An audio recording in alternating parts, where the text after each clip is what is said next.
Good afternoon and welcome to this edition of Border Report Live. My name is Rudy Mideles and I'm your host here in Harlingen, Texas in the Rio Grande Valley of deep South Texas. A little later in the program, our South Texas correspondent Sandra Sanchez will be joining us to talk about the latest developments as the New World screwworm, something we've been following very closely for several months now, makes its first landfall in the U.S. in 60 years.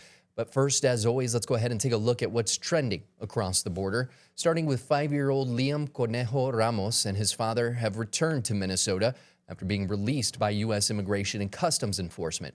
The father and young son were detained January 20th in a Minneapolis suburb. Images of the boy wearing a bunny hat and Spider-Man backpack surrounded by immigration officers caused outrage over the Trump administration's immigration crackdown in Minneapolis. Over the weekend, a judge ordered the pair to be released. The government says the boy's father entered the U.S. illegally from Ecuador in 2024, but the family's lawyer says the man has an asylum claim pending that lets him remain in the United States. The father also disputes claims from the Department of Homeland Security that he left his child in a vehicle.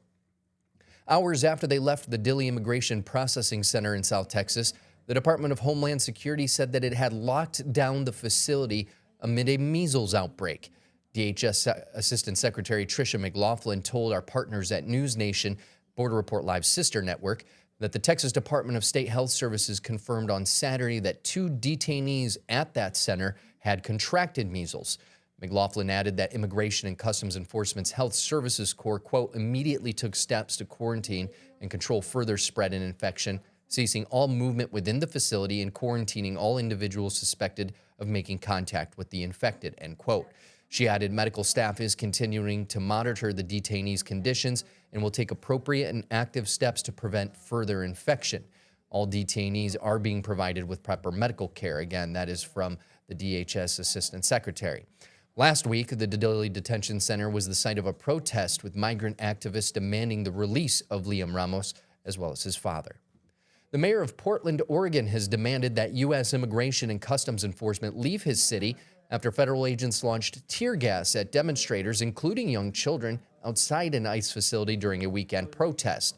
Mayor Keith Wilson characterized Saturday's protest as peaceful. Witnesses said agents deployed tear gas, pepper balls, and rubber bullets as thousands of marchers arrived at the South Waterfront facility. The ICE facility in Portland is a field office that includes a processing center where federal officers detain and interview people to determine their legal status as U.S. residents, according to a city website. Governor Tina Kotek said peaceful protest is an important constitutional right. We have to effectively push back on the Trump administration, and that means freedom of speech and freedom of expression. It's also true that we can do that without breaking the law, damaging property, or putting other people at risk. And I think we as Oregonians know that. And my hope, and I would encourage all Oregonians to make that clear as we all navigate these very challenging times together. Kotek added residents should not feel unsafe while protesting. Republican Congressman Carlos Jimenez of Florida said the Trump administration has been too slow to alter the way it conducts immigration enforcement operations, warning that it could cost Republicans politically. He told our partners at The Hill we should have been focusing on criminals and gang members and people with active deportation orders. I don't think we should have been focusing on people that have been here for a long time, grandmothers, etc., that happen to be in a neighborhood when you're doing an enforcement action. I think that was a mistake, and I think it's coming back to haunt us right now. And that's a look at what's trending across the border today. Don't forget you can always stay up to date on these and all stories impacting the border on borderreport.com. We're learning today that something that we have been warning about has finally come to fruition, and that is the New World screwworm making it to U.S. soil. Texas Agriculture Commissioner Sid Miller is saying that an animal in Florida has tested positive for the screwworm. Now, if the screwworm makes it to cattle in the United States, this could lead to billions of dollars lost within the cattle industry, and it could cost us all a lot more when we're trying to put food on the table. Now, Governor Greg Abbott was in South Texas last week where he declared a disaster declaration over the deadly screwworm. The larva wasn't in Texas yet and not in the U.S., but Texas officials are trying to keep it that way. I issued a disaster declaration.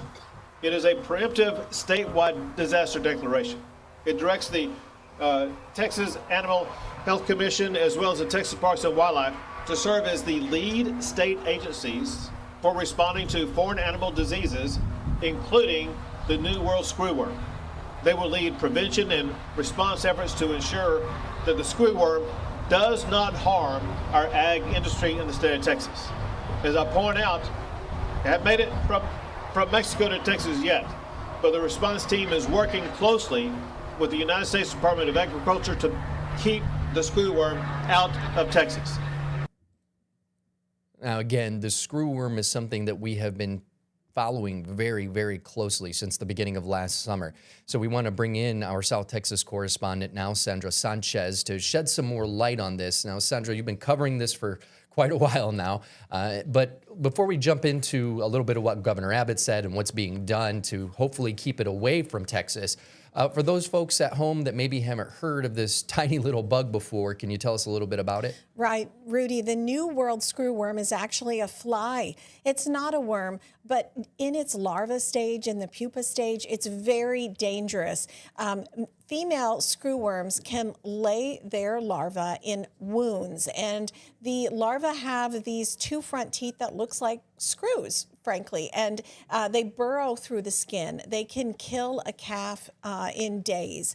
I was speaking with a veterinarian from Brooks County yesterday who told me, now we did have the screwworms eradicated in the mid-60s, but there were some cases still in the 70s. And, you know, he said a friend of his had a boxer dog that had it all over their face, in their ears. Wow. You know, it can infect people, wildlife, pets, and untreated, it can kill an animal, like I said, a calf in days. It can kill a big adult cattle within 2 weeks. So, you know, and they're flies, so they fly. And so this proactive measure that the governor mentioned basically allows them to put a 50-mile border that they're going to drop these sterilized flies on into Texas. So they're going to start treating north of the border now. You and I have talked about this facility in Edinburgh at Moore Air Base. They are building, they are establishing this sterilized screwworm facility, and it should be completely up and running at the end of this year, if not early next year. Right now, they're dropping 100 million sterilized flies a week. They hope to drop 300 million. You know, it's interesting. You just mentioned that veterinarian. You said he had a pet boxer. His friend's pet boxer. Pet boxer. Yes. And, you know, that's something that has kind of recently popped up. Not that we haven't been covering this for some time now, but I think we were so focused on the cattle industry, we kind of forgot to mention that, you know, our pets and even our young children or us aren't necessarily, you know, immune from having this thing infect us. And just recently, I think it was about a month and a half or so ago, I know that the FDA did approve a few drugs for your animals at home as well, in addition to what they've already got going for cattle. Ivermectin, which is pretty much used to treat worms in dogs, is one of the products that's being recommended for dog pets. And then there's a cat version also. And we have those stories on borderreport.com where you can actually find the exact names that you can go to your vet and ask about. So we're going to continue this conversation after a very quick break because there is still a lot to talk about, including how they found the latest case in Florida. So stay with us. Border Report Live will be back in 2 minutes.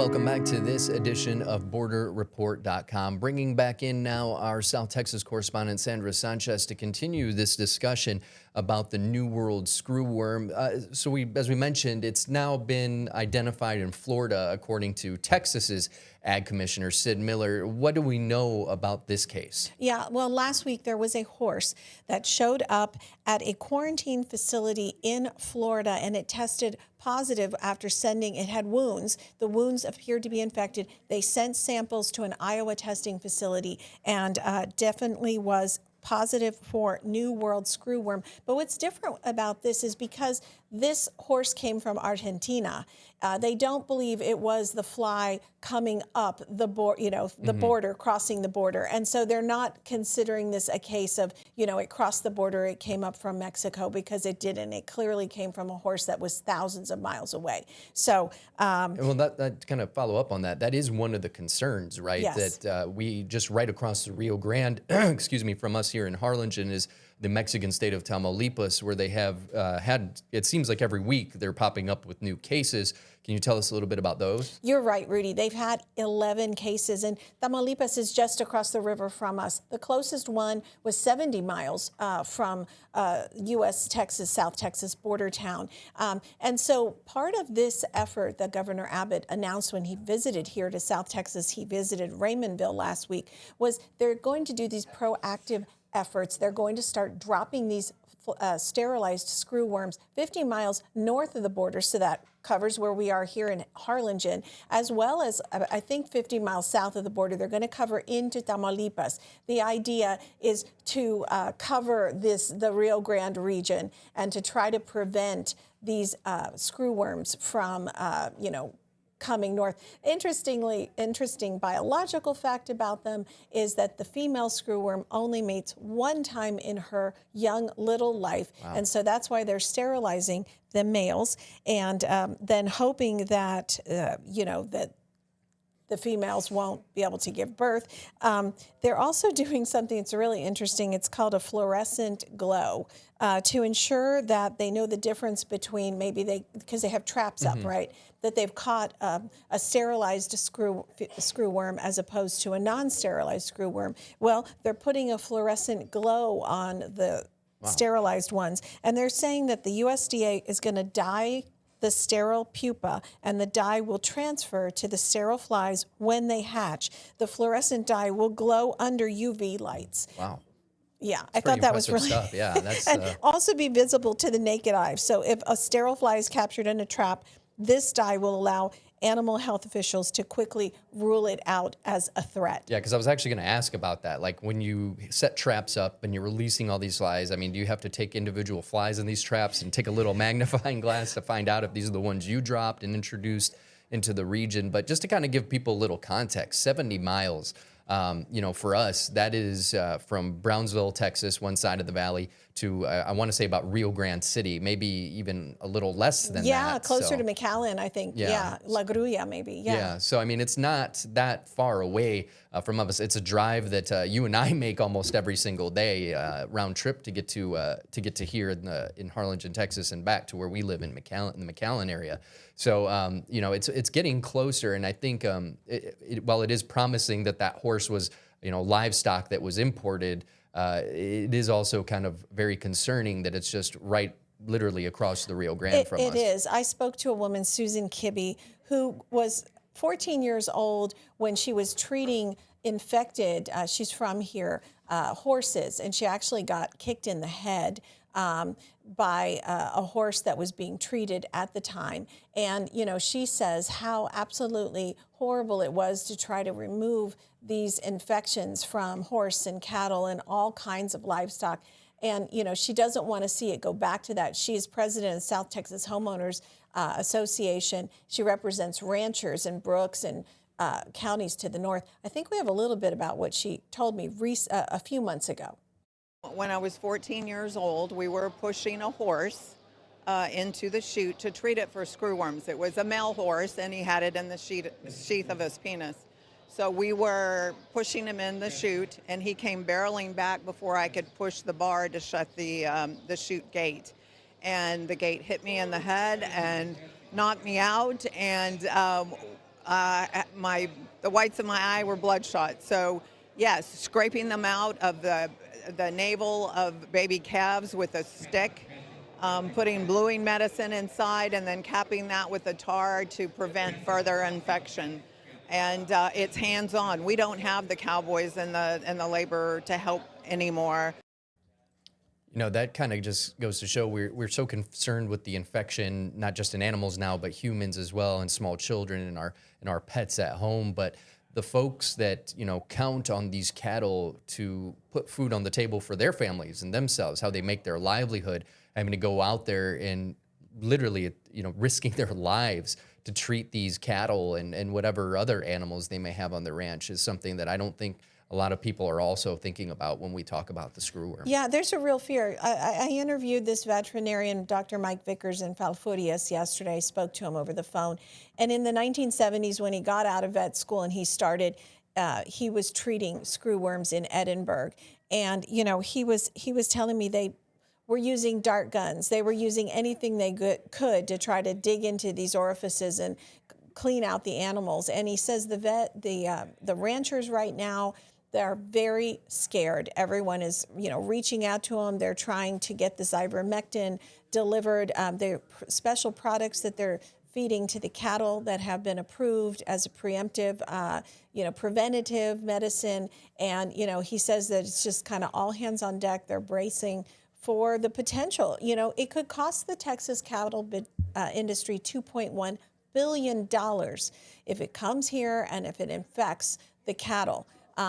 We have had for several months now, because it's been over a year since it was discovered in Mexico, we're not allowing cattle or horses to cross the border to our ports here in Texas. It has stopped. So, they're trying, if they find a case in Mexico, they have these quarantine measures that they're implementing.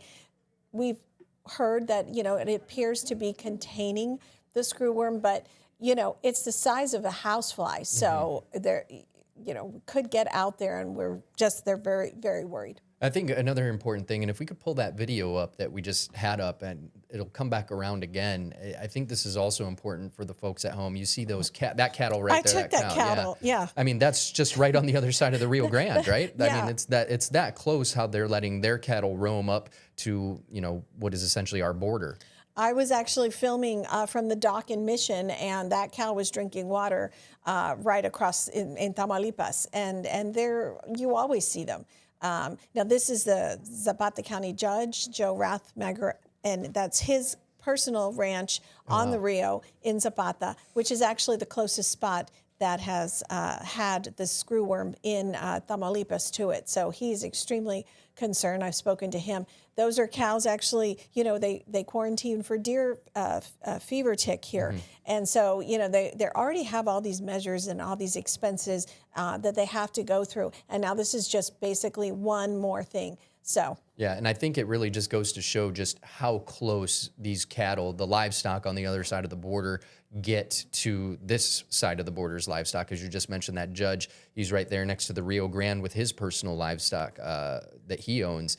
I mean, it's that easy for one of these things to get over the border if one of those infected cattle make it up here. Well, and so if you go looking for screwworms, the adult screwworm fly is about the size of a common housefly, slightly larger, with a metallic green or blue body, orange eyes, and it has 3 dark stripes down its back. Now, really hard to find, but if anybody's out there looking for it, and this facility that the United States Department of Agriculture is investing is $750 million for the sterilized fly facility here, along with the state of Texas. Both are putting in money for this and resources and efforts. So it's an all-out effort to stop the screwworm. And this kind of goes to just what you just mentioned. It looks like any other fly, essentially. Yeah. Yeah. So I mean, the biggest thing we can do to protect ourselves and our pets is, just keep checking them. If, I know like our dogs, they love to try to go underneath our fences, things like that, and they may get a scrape here and there. We've actually added it to our daily protocol. I do the mornings, my wife does the evenings, and we check. Checking. Yeah, we're checking. Just because that's just the type of thing. Our son, small, about 1.5 years old, same thing. You know how those little guys and gals, they're just running everywhere, getting a little scrape on the knee here and there. Those are things that we're also now checking as well. I have 3 dogs, so I'm going to start checking also. And, like I said, the female screwworm can only lay her larva in open wounds. That's where they grow. And then that's where they immediately infect the animal, the livestock, whatever they're laid in. So, if your pet is healthy and doesn't have any wounds, you probably don't need to worry, but you certainly can speak to your veterinarian about the preventative medicines that are now approved and on the market. Yeah. All right. Well, thank you so much for your reporting on this, Sandra. Stick around, though, and those of you at home watching now, stick around as well, because when we come back, Sandra Sanchez is going to take us to South Padre Island to see something that's pretty unique to South Texas, being on the Gulf Coast here, and that is a organization that takes care of sea turtles when the temperatures drop outside. So stay with us. Border Report Live will be back in 2 minutes.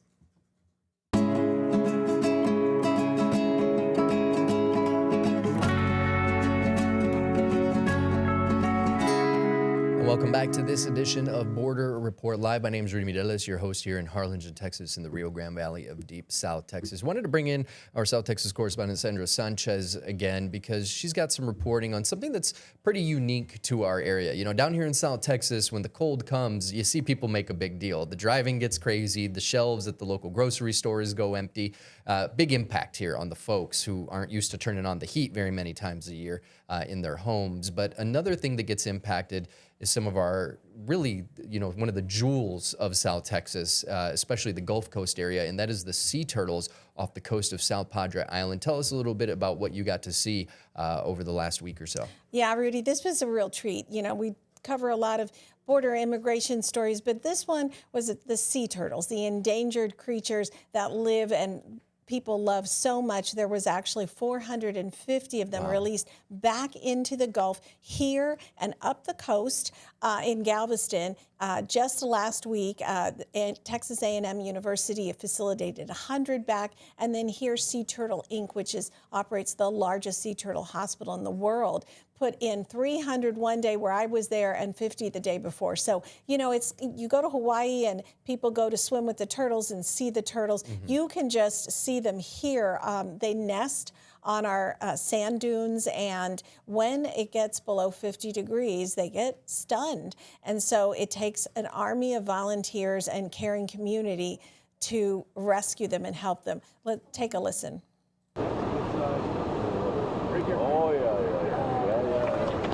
Hundreds of people are here on South Padre Island to witness the release of 300 sea turtles back into the Gulf. Behind me, lines of volunteers are not only showing the turtles to the visitors, but they're putting them back into their native waters.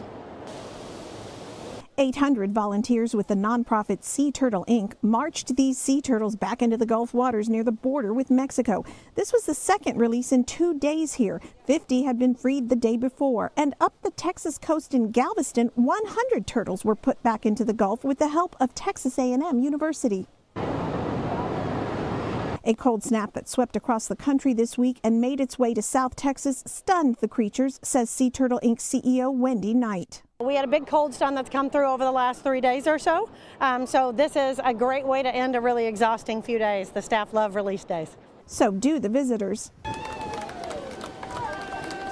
Wonderful to see, especially when my niece is out here helping. It's great. Visiting Iowan Lori Nielsen had never seen a sea turtle release before. She also didn't know they needed help when waters get too cold. The turtles here get taken to the Sea Turtle Inc. hospital when they can no longer swim, Knight says. Sea turtles use ambient air and the water temperature to regulate their own body temperature. That's why they like South Padre Island. It's beautiful here 365 days a year. It's just on occasion we get unseasonably cold weather. And when that happens, the water is just too cold for them to regulate their blood temperature and they get kind of catatonic.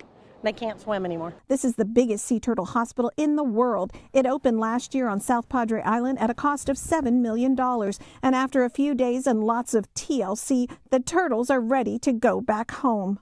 He or she is ready to go. We actually don't know the gender until they hit maturity. They're anxious to get back home. Dave Van Buckle of Arkansas wanted more of the hour-long event. It's fascinating. It really is. It's cool that they do this. He says he'll be back for the next release. These are the sand dunes where the sea turtles nest. Underneath, there's actually Christmas trees donated by people who care about these sea turtles to help build up their nesting habitat so there can be even more here on South Padre Island. For Border Report, Sandra Sanchez.